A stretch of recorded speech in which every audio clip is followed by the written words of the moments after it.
The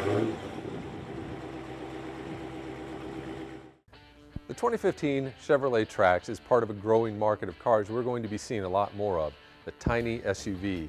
Right now we have the Trax and the Encore.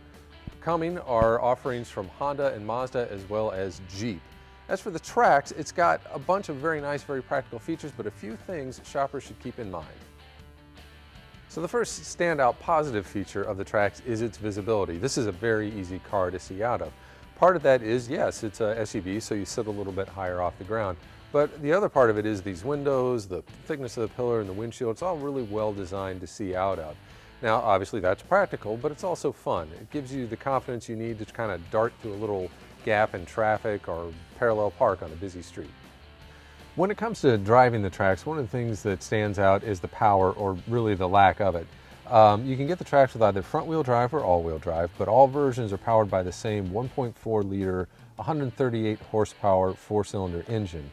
And there's just not a lot of oomph there. There is a 6-speed automatic transmission that kicks down pretty quickly, so it's all right for scooting around town, but when you get out on the highway, there's just not a lot of power there to make passes. You really have to anticipate what you want to do. Mileage is also something shoppers are going to want to consider. The EPA estimates the Trax with front-wheel drive gets 26 miles per gallon in the city, 34 miles per gallon on the highway, and 29 miles per gallon combined.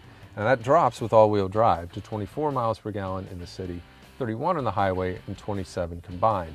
Those figures, while they compare well to, say, a larger SUV like the Equinox, don't always do as well when you compare them to other small hatchbacks, notably the Ford Focus or the Honda Fit or even the Subaru Impreza.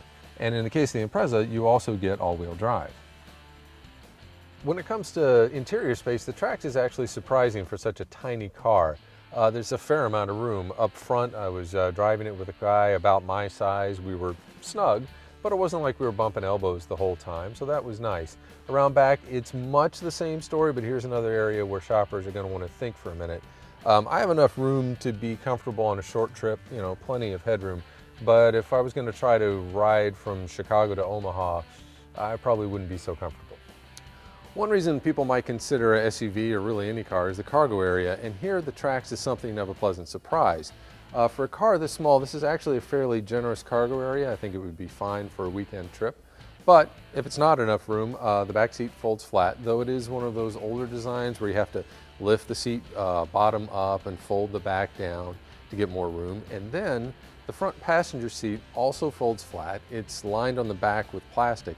So you have a long area from the back of the Trax to the front, though it's not level. It will help if you're carrying longer things like fishing rods or javelins. So as a tiny SUV, the Trax largely succeeds in its mission. It's a well-packaged little vehicle with surprising amount of room both for passengers and for cargo. It's also got excellent visibility and a high seating position. But even though it is an SUV and not a sports car, I think it could do with a little bit more power.